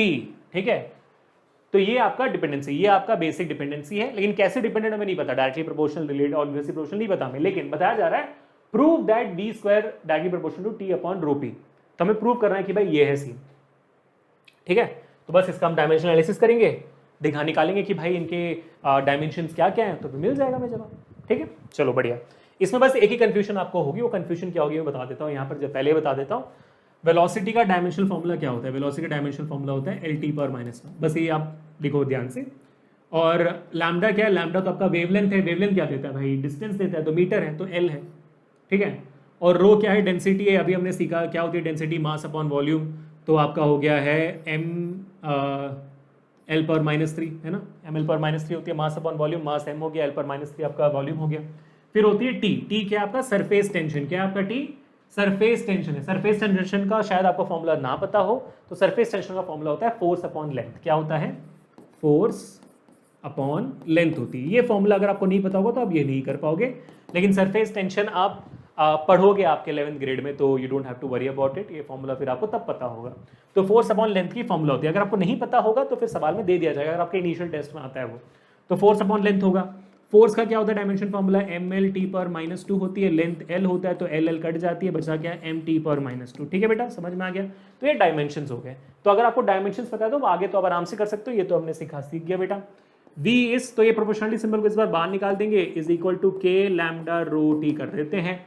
k is dimensionless, क्यों भाई, k is constant, k is equal to constant,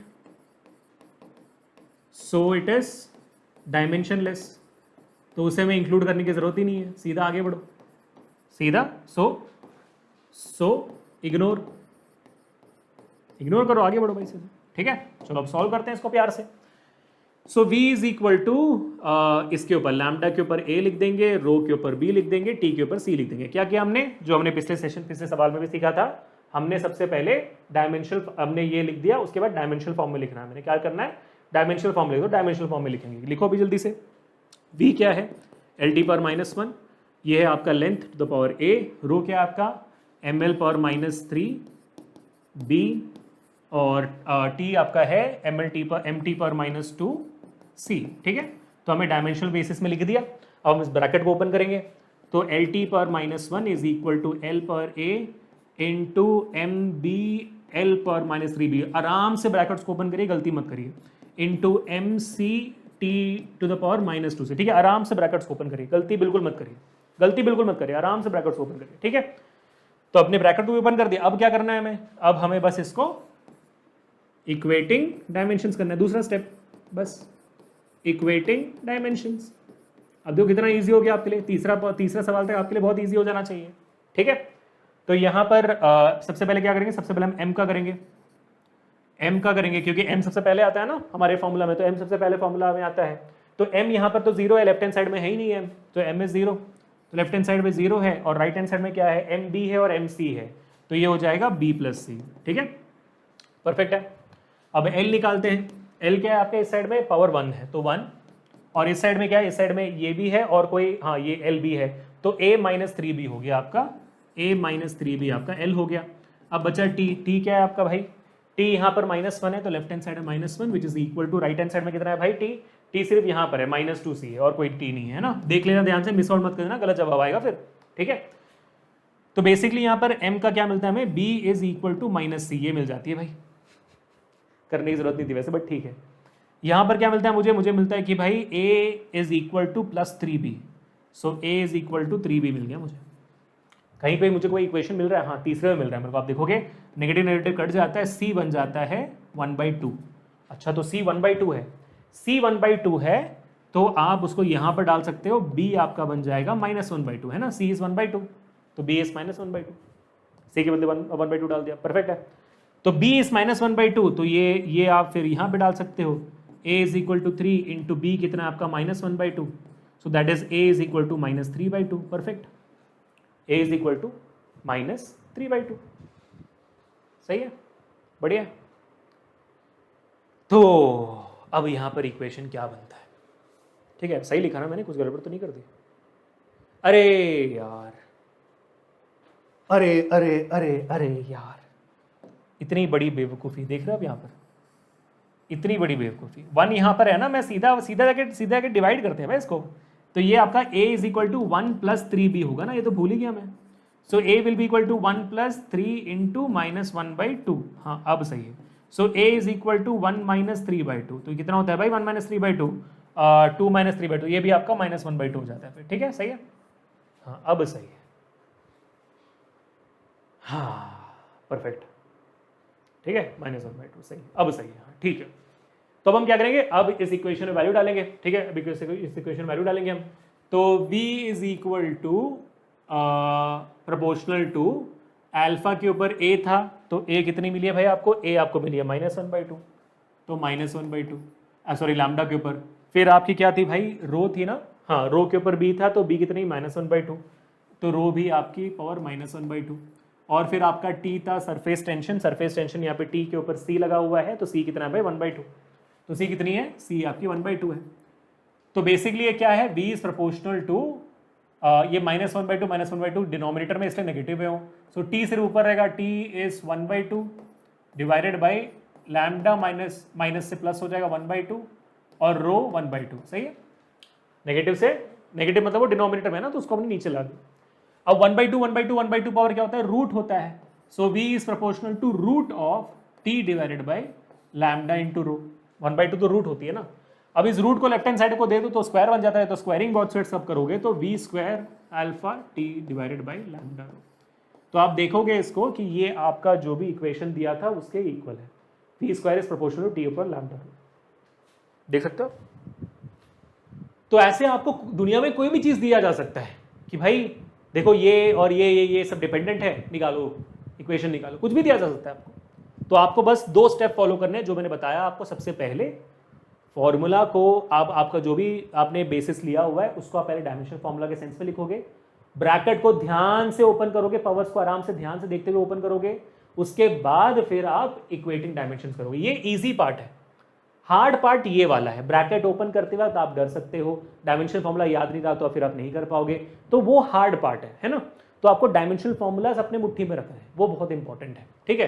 bracket जब open करोगे तो calculation mistake कहते हैं उसको, इसमें आपकी फिजिक्स की कोई प्रॉब्लम नहीं है, आपका फिजिक्स स्ट्रांग है बेटा, ब्रैकेट ओपन करते वक्त अगर आपने सही तरीके से वैल्यूज नहीं डाले तो आपका कैलकुलेशन मिस्टेक हो रहा है, आप सही तरीके से ब्रैकेट ओपन करना नहीं जान रहे हो, उसके बाद पावर्स को इक्वेट करने में प्रॉब्लम हो रही है आपको, तो फिर अगेन वो कैलकुलेशन मैथमेटिकल प्रॉब्लम है, इनमें हमको स्ट्रांग करना है, बनना है, ठीक है बेटा, बढ़िया। तो 1 घंटे हो गए, 1 घंटे 5 मिनट हो गए, चलो कोई बात नहीं भाई, अच्छे अच्छे सवाल और सॉल्व करते हैं, और सवाल है मेरे पास, मेरे ख्याल से मैं लाया हुआ हूं आज आपके लिए बहुत प्यारे प्यारे सवाल। देखो ये आपका हमारा प्यारा सा एग्जाम्पल क्वेश्चन है, एनसीईआरटी का है, क्या दिया हुआ example 1.5, consider a simple pendulum having a bob attached to a string that oscillates under the action of the force of gravity, ठीक है, एक पेंडुलम है जो ऑसिलेट करता है with the help of force of gravity, ठीक है। Suppose that the period of oscillation of the simple pendulum depends upon the length, period of oscillation मतलब सिंपल भाषा में बोल रहा है कि भाई आपका जो टाइम है ना, पीरियड ऑफ ऑसिलेशन मतलब time of oscillation is dependent on its length, mass of the bob m and acceleration due to gravity g, ठीक है। Derive the expression for its time period using this method of dimension. अभी आपको बस उसका formula निकालना है, कितना easy है। तो या तो आप प्रोपोर्शनलिटी सिंबल रखते कंटिन्यू करो, या तो इक्वल टू के लिख कर करो, एक ही बात होती है। हम तो भाई प्रोपोर्शनलिटी सिंबल रखे करेंगे क्योंकि के का कोई मतलब ही नहीं है ना, तो के नहीं डालते, आराम से सीधा सीधा इसको सीधा फॉलो करते हैं। ठीक है, तो हम क्या करेंगे, हमारा पहला स्टेप क्या है, हम L के ऊपर A लगाएंगे, M के ऊपर B लगाएंगे, G के ऊपर C लगाएंगे, लगा दिया। फिर इन सबके डायमेंशनल फॉर्मूलाज को लिखेंगे, हमारा पहला स्टेप है और डायमेंशनल फॉर्मूलाज लिखेंगे। टी क्या है भाई, टाइम है, टाइम मतलब भाई टी रहेगा, टी पर वन ही रहेगा क्योंकि टी का टाइम का डायमेंशन भी टी है। ठीक है, प्रोपोर्शनल टू एल क्या है, length of the Bob, length मतलब एल होता है तो एल का ए। एम क्या है, मास ऑफ द बॉब, तो मास मतलब के जी, तो मतलब कैपिटल एम, तो कैपिटल एम हो गया बी। और जी क्या है, एक्सेलरेशन ड्यू टू ग्रेविटी, तो जी क्या है एक्सेलरेशन, तो एल टी पर -2, तो ये आपका हो गया एल टी पर -2 का सी। कितना ईजी है, देखो एनसीईआरटी तो ईजी है, मैंने तो आपको हार्ड सवाल करा दिया है ना, कितना ईजी है। सो टी पर 1 प्रोपोर्शनल एल पर ए, अब ब्रैकेट ओपन करोगे एम पर बी, ब्रैकेट ओपन किया तो एल सी टी पर -2c। अब हमें क्या करना है, इक्वेशंस डायमेंशंस को इक्वेट करना है ना। आप देखोगे मैं हर सवाल के बाद एक एक स्टेप रिड्यूस करते जा रहा हूँ। पहले मैंने आपको डिटेल में समझाया, डिटेल में लिखा, पूरा पेज भर गया। फिर मैंने वहां पर एक चीज लिखने की जरूरत नहीं समझी, दूसरे सवाल में दूसरी चीज लिखने की जरूरत नहीं करनी। अब मेरे को लगता नहीं कोई चीज लिखने की जरूरत है, आप इससे इक्वेट करोगे डायमेंशंस को भी, है ना। तो भाई एम यहाँ पर लेफ्ट हैंड साइड पे 0 है, राइट हैंड साइड पे बी है ही नहीं ना, एम तो यहाँ पर है नहीं लेफ्ट हैंड साइड। एल यहाँ पर लेफ्ट हैंड साइड पे 0 है और राइट हैंड साइड पे भाई एल ए प्लस सी है ना, सी भी है, तो ए यहाँ पर है, सी यहाँ पर, तो ए प्लस सी। और आपका टी कितना है भाई, टी राइट हैंड साइड पे आपका 1 है, और ये साइड में क्या है, ए साइड में टी -2c है। तो आपको सारे वैल्यूज आ चुके हैं कि बी का वैल्यू 0 रहेगा, बी का वैल्यू 0 रहेगा, B is not there, so B is equal to 0, a becomes equal to -c and c is equal to -1/2, है ना, माइनस या -1/2। ये c को अगर मैं यहाँ डाल दूँ, तो अगर मैं c को यहाँ डाल देता हूँ तो a की वैल्यू बन जाएगी माइनस और ये माइनस प्लस होके 1/2। बढ़िया है एकदम, बहुत प्यारा है। ठीक है, तो बस अभी हमने इसको वैल्यूज डाल देनी है यहाँ पर। So my T will be equal proportional to L power A की वैल्यू कितनी है आपकी 1/2, ठीक है। और m की वैल्यू कितनी है आपकी, m की वैल्यू भी 0 है, तो मतलब m से डिपेंडेंट ही नहीं है भाई। g की वैल्यू क्या है आपकी, g c पे है, तो c कितनी है -1/2, तो g कितनी हो गई -1/2, सही है, ठीक है। So t will be proportional to l 1/2, l m 0 है तो 1 हो गया, और ये g -1/2 है तो नीचे चला गया g, तो l 1/2 g 1/2। So t is proportional to root of 1/2 मतलब रूट है l upon g। This is the equation. m पे डिपेंड नहीं करता है, पेंडुलम के मास पे डिपेंड नहीं करता है, ठीक है। एक्चुअली में टाइम पीरियड का फॉर्मूला है 1/2 pi root of L G, तो बराबर हमने सही निकाली है वैल्यू परफेक्ट से, ठीक है। बढ़िया है, चलो सुपर ऑसम ना, कितना सिंपल तरीके से हो गया अभी। तो ऐसे ही हम प्रैक्टिस करते जाएंगे और अच्छा होता जाएगा। अब देखो ये एक्सरसाइज का सवाल था, मैं देखकर डर गया भाई, इतना इजी सवाल होता है क्या, इतना इजी सवाल होता है आपके एक्सरसाइज में, आपके डायमेंशन एनालिसिस से। भाई साहब बहुत इजी सवाल है, मैं तो चौंकी गया देखकर। देखिए फॉर एग्जाम्पल यहाँ पर क्या लिखा हुआ है, a calorie is a unit of heat, calorie is also unit of energy and heat है ना, you know, and it is equal to about 4.2 joules, ठीक है। तो आपका जो कैलोरी है 1 कैलोरी इज इक्वल टू दिया हुआ है 4.2 जूल्स, ठीक है। और 1 जूल का वहां पर दिया आपको एनर्जी, जूल का एनर्जी का फॉर्मूला डायमेंशन पता ही है आपको, एनर्जी का डायमेंशन होता है ml² T पर -2, ये आप जानते ही, अभी तक हमने सीख लिया, ठीक है। Suppose we employ a system of units in which the unit of mass equals alpha, ठीक है। So mass is equal to, mass का यूनिट है अल्फा, और अल्फा kg, अच्छा alpha kg, and the unit of length equals beta meter, unit of length is beta meter, and the unit of time is gamma seconds, time is gamma seconds. Show that a calorie has a magnitude of 4.2, alpha per -1, beta per -2, gamma per 2. इतना easy सवाल है ना, मैं कह नहीं सकता आपको, मतलब फॉर एग्जाम्पल, ठीक है, मतलब मैं समझाने की कोशिश करता हूँ आपको, ठीक है। मतलब इतना इजी सवाल समझाने में दिक्कत हो रही है अभी।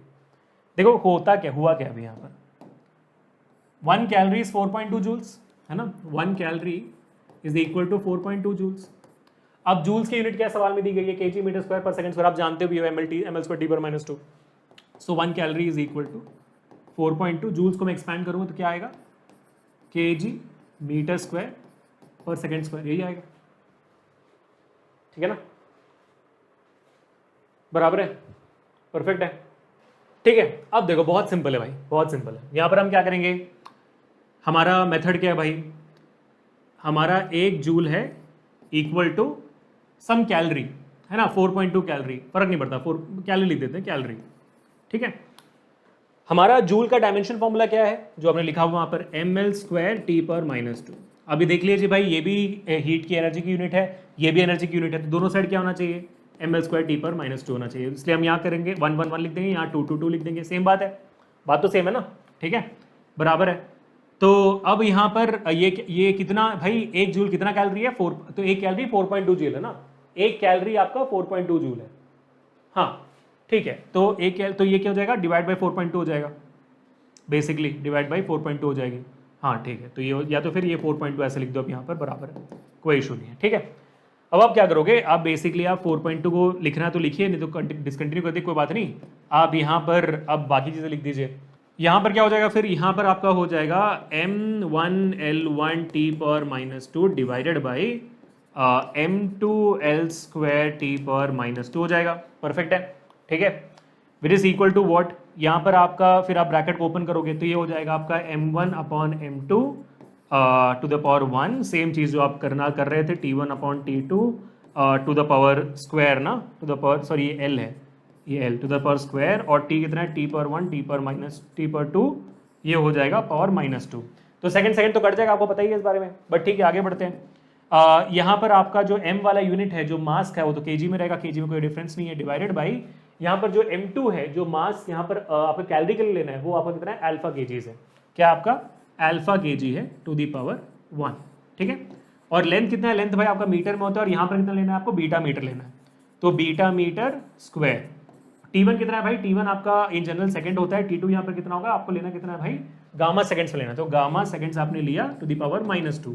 तो अब देखो यहाँ पर kg मीटर सेकंड कट जाता है, बचता क्या आपके सामने बच जाता है अल्फा, जो डिनोमिनेटर में तो ऊपर जाएगा तो अल्फा पर -1 हो जाएगा, और बीटा जो डिनोमिनेटर में तो ऊपर जाके बीटा पर -2 हो जाएगा, क्योंकि यहाँ पर स्क्वायर है, और गामा जो ऊपर जाएगा तो बन जाएगा गामा ऑलरेडी डिनोमिनेटर में है तो ऊपर जाएगा तो प्लस हो जाए तो गामा स्क्वायर बन जाएगा। तो आप देखोगे आपका जो डायमेंशन वो चाहता था वही आया है, 4.2 अल्फा पर -1 बीटा -2 गामा स्क्वायर, बराबर, ठीक है। 4.2 से फर्क नहीं पड़ता, आपको बस ये डायमेंशन फॉर्मूला से फर्क पड़ता है कि वो आ गया कि नहीं, वही कि हमने इक्वेट कर दिया, बराबर। चलो भाई बहुत बहुत बढ़िया, तो एनसीईआरटी ये सवाल भी हो गए। अब आगे बढ़ते हैं। ये एक सवाल है जो मैं चाहता हूं कि आप एक बार इसको ट्राई करना। This is your homework for today guys, this is your exercise question number 1.13। काफी अच्छा, काफी इंटरेस्टिंग सवाल है। I really wish you guys to practise this up very very carefully. काफी अच्छा सवाल है, बहुत सिंपल सवाल है। आपको बस ये बताना है कि भाई यहाँ पर ये जो सी है, सी इस फॉर्मूला में कहाँ लगे। बहुत ईजी है, बताना मेरे को एक बार कि कहाँ लगना चाहिए इसे, ठीक है। Late me know the answer in the comment section. चलो, क्योंकि इसके बाद जो हम सवाल करने वाले हैं वो नीट के सवाल करने वाले हैं। तो now we are going to do NEET questions जो आते हैं आपके डायमेंशन एनालिसिस। आपको एक आइडिया देने के लिए मैं कुछ सवाल अभी नीट के करवाने वाला हूं। तो आप ये देख सकते हो, ये नीट 2022 का सवाल है। Let's see what exactly this question is, ठीक है। सबका ध्यान यहाँ पर बेटा, कोई यहाँ पर नहीं देखेगा, सब लोग यहाँ पर ध्यान देखो, बहुत इंपॉर्टेंट सवाल आपके सामने आ रहा है। Force F, acceleration A and time T are chosen as the fundamental physical quantities. Find the dimensions of energy. Energy की आपको डायमेंशन निकालना है। तो ये बेसिकली बताया जा रहा है कि भाई आपका जो एनर्जी है, energy is directly proportional to F A and T. अब आप इसका मतलब एमएलटी लिखने के बदले आपने बता दिया कि एफएटी बोला गया है। इसका आप डायमेंशनल फॉर्मूला बताइए, find the dimensions of energy. Energy का डायमेंशन बताइए। डायमेंशन मतलब पावर में क्या आना चाहिए, एफ के पावर में क्या आएगा, ए के पावर में क्या आएगा, टी के पावर में क्या आएगा, ये बता दो अब बस, ठीक है। तो ये बताना है, ये तो आप जानते ही हो। एनर्जी का क्या होता है पता है आपको, एनर्जी का यूनिट क्या होता है भाई, ml स्क्वायर टी पावर -2, यही होता है। Proportional to force, F S force. Force का फॉर्मूला क्या होता है, पहले हम यहाँ पे ए लिख देंगे, बी लिख देंगे, सी लिख देंगे, ठीक है, यही तरीका है। एफ का फॉर्मूला क्या होता है, ml टी पावर -2, इसका हो गया पावर ए। बी एरिया ना, बी एक्सेलरेशन है, एक्सेलरेशन क्या होती है, एल टी पावर -2, तो ऊपर लिख दिया बी। सी क्या है, टाइम, टाइम है ना टी, तो टी तो भाई टी होती है, टी पर सी, ठीक है। और ब्रैकेट्स को ओपन कर दो तो क्या बचा, M L square T power -2 is proportional to M power A L power A T -2a, bracket open किया, बराबर अच्छे से ओपन किया, into L B T power -2b into T C. तो हमने अब इसको डायमेंशनल फॉर्मूला के टर्म्स में लिख दिया, ब्रैकेट भी ओपन कर दिया। अब क्या करना है, अब हमारी इक्वेट टू डायमेंशंस को इक्वेट करना है ना। तो ये साइड में आपका m कितना है, m आपका 1 है, और राइट हैंड साइड पे कितना है आपका m यहाँ पे सिर्फ एक ही बार है, a आ रहा है, तो a is equal to 1 already मिल गया हमें, ठीक है। अब l निकालना है, मैं l यहाँ पर कितना है 2 है, और RHS में कितना है, l a भी है और ये b वाला भी है, तो a प्लस b हो गया, ठीक है, जिसमें हमें a की वैल्यू पता है। सो अगर मैं a की वैल्यू यहाँ पर डाल देता हूँ, so 2 is equal to 1 plus b हो गया, so b is equal to 2 - 1 यानी कि 1 हो गया, तो b की वैल्यू हमें मिल चुकी है। अब t निकालते हैं, t की वैल्यू क्या है भाई, -2 है लेफ्ट हैंड साइड पे, राइट हैंड साइड पे कितनी t की वैल्यू, -2a भी है और -c भी है। अच्छा, -2a -2b -c सब कुछ है यहाँ पर, -2a -2b -c सब कुछ है, a और b दोनों की वैल्यू 1 1 है, तो -2 is equal to -2 -2 -c, so -2 is equal to -4 -c, है ना। तो अगर ये -4 इस तरफ जाएगा तो कितना बन जाएगा आपका, प्लस बन जाएगा, सो +4 तो -2 is equal to -c, c बन जाता है इक्वल टू 2, c की वैल्यू 2 मिल गई, तो a b और c सबकी वैल्यू मिल चुकी है यहाँ पर परफेक्टली बराबर। तो अब हमें यहाँ पे डालनी है, so energy is proportional to f power a कितना है, a आपका 1 है, और a कितना है, a का पावर b है, b कितनी है भाई 1 है अगेन दोबारा, और जो आपका टाइम है, टाइम c आपका वैल्यू 2 है, ठीक है। तो E should be equal to f power 1 a power 1 t power 2 which is your option D, यहाँ पर D आपका ऑप्शन सही होना चाहिए, ठीक है। तो नीट में ऐसे सवाल आते हैं, तो आपको लगे sir energy is proportional to FAT कब से होने लग गया, नहीं होता है भाई, ठीक है। अगर हो भी तो फर्क नहीं पड़ता, प्रॉब्लम नहीं है, क्यों, क्योंकि यहाँ पर डायमेंशनल फॉर्मूला तो बराबर आ रहा है ना हमें। तो आपको कभी भी बोला जा सकता है कि भाई एनर्जी इज इक्वल टू ये बताओ इसका डायमेंशन क्या होगा, ये इक्वल टू वो तो बताओ इसका डायमेंशन क्या होगा। तो आपको बस प्रोसेस फॉलो करना है, इसलिए मैंने बताया प्रोसेस कैसे 2 स्टेप का है।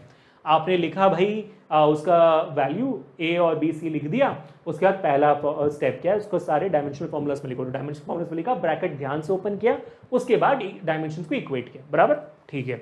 चलो अब नीट के और सवाल करते हैं। यहाँ पर नीट 2016 का भी 2015 का भी सवाल है, साथ में करें, चलो साथ में करते हैं। If energy, velocity and time are chosen as the fundamental quantities, the dimensional formula of surface tension would be, ठीक है। तो यानी कि सरफेस टेंशन अगर मैंने मान लिया S में लिया हुआ है, क्वेश्चन नंबर 20 कर रहे हैं, ठीक है। यहाँ पर ये 2016 का सवाल है, क्वेश्चन नंबर 20 बोला कि सरफेस टेंशन अगर is proportional to E energy into velocity into time, तो बताइए कि उनका डायमेंशनल फॉर्मूला क्या आएगा भाई। E का हमने क्या बोला, A लिखो, B का B लिखो, टाइम का C लिखो, ठीक है। अब सॉल्व करो। सरफेस टेंशन का मैंने क्या बताया था, सरफेस टेंशन का फॉर्मूला क्या होता है, फोर्स अपॉन लेंथ, है ना। Surface tension is equal to force upon length होती है, फोर्स का होता है ml t पर -2 divide by length, L cut गया तो m t पर -2 होता है। ये हमने सीखा भी कुछ देर पहले, सरफेस टेंशन का फॉर्मूला किया था। तो लेफ्ट हैंड साइड पे क्या है भाई, m t पर -2 है, प्रोपोर्शनल टू एनर्जी, एनर्जी का फॉर्मूला होता है ml स्क्वायर 2 पर -2। अभिषेक से तेज क्यों कर पा रहे हैं, क्योंकि अभिषेक सर को डायमेंशनल फॉर्मूलास पता है। वेलोसिटी है ना, ये वेलोसिटी का क्या होता है, lt पर -1 पावर b, और t क्या होता है, t तो टाइम ही होती है, तो टाइम इज टाइम, और ये c, परफेक्ट, ठीक है। अब हमें क्या करना है, ब्रैकेट्स को ध्यान से ओपन करना है, mt पर -2 proportional to m square l power 4 t power -4, bracket अच्छे से ओपन कर दिया, इनटू l, अरे स्क्वायर कहाँ से है, तो a है ना, वही मैं सोच रहा हूँ कि स्क्वायर कहाँ से है भाई, ठीक है, सॉरी गाइस, ब्रैकेट ध्यान से ओपन, MAL2A t पर -2a इंटू LB t पर -b TC, ठीक है, परफेक्ट परफेक्ट, ठीक है। अब equating the dimensions, that's all. m यहाँ पर लेफ्ट हैंड साइड पे 1 है ना, और राइट हैंड साइड पे सिर्फ a है यहाँ पर, तो a इज इक्वल टू 1, मिल गया हमें जवाब। l क्या है, l यहाँ पर 0 है भाई, l 0 है, और इस साइड में क्या, राइट हैंड साइड में l 2a भी है और वो b भी है ना, सो 2a प्लस b हो गया, ठीक है। जहाँ पर a की वैल्यू को पता है 1 है, तो इसको यहाँ पर डालोगे तो क्या आएगी, 0 is equal to 2 plus b, so b is equal to -2, जवाब आ चुकी है, ठीक है, परफेक्ट। अब t है भाई, ठीक है, t है आपके सामने, t यहाँ पर -2 है LHS में, RHS में कितनी है t, यहाँ पर -2 है, वहाँ -b और प्लस c है, तो -2a -b plus c, a की वैल्यू b की वैल्यू को पता है, ठीक है। तो -2 इज इक्वल टू -2, a 1 है तो -2 रहेगा, माइनस b कितनी है -2, तो ये +2 हो जाएगा प्लस c, 2 और ये -2 कट गया तो c इज इक्वल टू -2। तो आपको a b c की वैल्यूज आ चुकी है, आप वैल्यू डालो। So s is proportional to e power 1 v power -2 t power -2, correct है। So s is then proportional to e divided by v square t square, ये होना चाहिए आपका फॉर्मूला। -2 मतलब डिनोमिनेटर में आ गया। तो कौन सा फॉर्मूला भाई? e v -2 t -2, ये आपका ऑप्शन डी आपको दिख रहा होगा, e v -2 t -2 दिख रहा है आपको ऑप्शन डी। परफेक्ट है, ठीक है। इस बढ़िया है, मेरे को तो बहुत मजा आ रहा है करते हुए। आपको मजा आ रहा है? मेरे को बहुत मजा आ रहा है। जब चीजें सॉल्व हो जाती है तो ज्यादा खुशी होती है ना। चलो ठीक है, अब 2015 का सवाल करते हैं। यहाँ पर सिमिलर सवाल है 2015 का, इसको भी बहुत तेजी से करेंगे, आपको समझ में आएगा कि भाई ये तो बहुत ज्यादा इजी है। देखो यहाँ पर F force, velocity and time t are taken as fundamental units when the dimensions of mass are, dimensions of mass पूछा जा रहा है भाई, मास। ओ हो, ठीक है। तो यहाँ पर देखो मास बोला गया है is proportional to F V and T। तो आप क्या करोगे? पहले मास F के ऊपर A लगाओगे, B के ऊपर B लगाओगे, टाइम के ऊपर C लगाओगे, लगा दिया आपने। फिर उसको डायमेंशन फॉर्म में लिखोगे। मास का डायमेंशन फॉर्मूला क्या होता है? M होता है बस। और फोर्स का आपको पता है ml t power -2a, velocity is lt power -1b and time is time power c। खत्म। ब्रैकेट ओपन करो आराम से, प्यार से ओपन करो। Proportional to ma t power -2a into lbt power -b tc, ठीक है। अब इक्वेशन इक्वेट करो डायमेंशंस को। यहाँ पर m1 है, m यहाँ पर 1 है, और यहाँ पर क्या है? ma है बस। तो a इज इक्वल टू 1, बात खत्म हो गया। l यहाँ पर लेफ्ट हैंड साइड में 0 है, राइट हैंड साइड में क्या है? a है, b है, तो a प्लस b हो गया। a प्लस बी यानी कि आपकी a की वैल्यू 1 है तो b इज इक्वल टू -1 हो गया। अगर मैं a की वैल्यू यहाँ पर 1 डालता हूँ तो 1 वहाँ जाएगा तो b इज इक्वल टू -1 हो गया। अब क्या बचा आपका सामने? t बचा। t का निकालो भाई, t का जवाब निकालो, और इसी है। t यहाँ पर अगेन 0 है, और राइट हैंड साइड में क्या है? -2a -b और प्लस c, ठीक है, प्लस c, सही है। तो a की वैल्यू 1, b की वैल्यू -1, बस। तो 0 is equal to -2 plus 1 plus c। So c is equal to -1 plus 1, है ना। -2 प्लस 1 -1 हो जाएगा, वहां जाएगा तो +1 हो जाएगा। तो आपको यहाँ पर वैल्यू मिल चुकी है, सीधा यहाँ पर डाल दो। तो आपका फॉर्मूला क्या हुआ? Mass is proportional to f power 1 v power -1 and c power 1, यानी कि आपका t पावर 1 हो गया, ठीक है। तो कौन सा है भाई? -1 1 -1, t भी -1 आ रहा है, कोई ऑप्शन ही नहीं है। हाँ है ना, ये देखो ऑप्शन है, तो बी है। वही मैं सोच रहा हूँ कि ऑप्शन कैसे गलती कैसे हो गई? एफ बी पर -1 टी, हाँ बराबर है, ऑप्शन बी। तो भाई 3 सवाल कर लिए हमने नीट के PYQs के, है ना बच्चों। चलो बहुत बहुत बढ़िया। तो ऐसे ही अगर आपको और नीट के पिछले 20 साल के सवाल कर रहे हैं, जहां से अभिषेक सर आपको सवाल करवा रहे हैं, तो नीट का 20 साल का PYQ सा किताब डिस्क्रिप्शन में दिया हुआ है, सिर्फ और सिर्फ 800 रुपए पे। अगर आप अभिषेक सर कूपन कोड लगा दे तो AK Pro ऑलरेडी लगा होगा, आप उसका इस्तेमाल करो। 800 रुपए आपको पिछले 20 साल के चैप्टर बाय चैप्टर सारे सवाल मिल जाएंगे with solutions and answer keys, ठीक है। डिटेल एक्सप्लेनेशन है वहां पर, तो आप उसको उठा सकते हो, डिस्क्रिप्शन में लिंक है, ठीक है बेटा। तो बढ़िया हो गया, क्लियर हो गया, सबको समझ में आ गया। तो बस इतना ही था मेरे ख्याल से। Thank you so much guys, really hope always enjoy today session. हमारा टेलीग्राम चैनल लिंक डिस्क्रिप्शन में, और नोट्स भी आपको हमारे डिस्क्रिप्शन में मिल जाएंगे। तो भाई चिंता मत करना, एंजॉय करते जाना आराम से। 1.5 घंटे में हमने पूरा डायमेंशन एनालिसिस खत्म कर दिया। मतलब सिंपल सी बात है, मेरा हमेशा वादा ये रहता है कि अगर आपने ये सेशन देख लिया तो फिर आपको डायमेंशन एनालिसिस और करने की जरूरत नहीं है कहीं और से, खत्म, सारे पढ़ा दिए मैंने आपको। तो मैं समरी कर देता हूँ कि आज हमने क्या क्या किया। आज हमने सीखा कि रिवाइज किया हमने कि डायमेंशन क्या होता है, फिर डायमेंशन एनालिसिस करना क्या होता है। 3 वजह से करना पड़ता है। सबसे पहले कि इक्वेशन सही बनता है कि नहीं, इक्वेशन की करेक्टनेस को जानने के लिए, इसको हम कहते हैं प्रिंसिपल ऑफ होमोजेनिटी, कि LHS और RHS में जो डायमेंशन इक्वल होनी चाहिए। आप इक्वल डायमेंशन वाली चीज़ों को ये ऐड भी कर सकते हो, सब्ट्रैक्ट भी कर सकते हो, मल्टीप्लिकेशन डिवीजन में फर्क नहीं पड़ता। उसके बाद फिर हमने सीखा कि भाई कन्वर्जन फैक्टर निकालने के लिए भी जरूरत पड़ती है हमें, जैसे 1 newton is equal to 10⁻⁵ dyne, वो निकालने के लिए भी जरूरत पड़ती है। 1 kg इज इक्वल टू 1000 ग्राम, वो निकालने के लिए जरूरत पड़ती है, कन्वर्जन फैक्टर के लिए जरूरत पड़ती है। तीसरा हमें 2 क्वांटिटीज के बीच में रिलेशनशिप निकालने के लिए भी हमें निकालना होता है डायमेंशन एनालिसिस। जैसे k is equal to half mv² prove किया हमने, p is equal to rho gh prove किया हमने पेंडुलम का इक्वेशन प्रूव किया, ये नीट के सवालों को प्रूव किया, बस वही, ठीक है बेटा। तो I really hope always enjoy today session. अगर अच्छा लगा तो hit the like button, share this video to everybody, subscribe to the channel. मिलते हैं नेक्स्ट सेशन में। This Abhishek signing off. Peace people.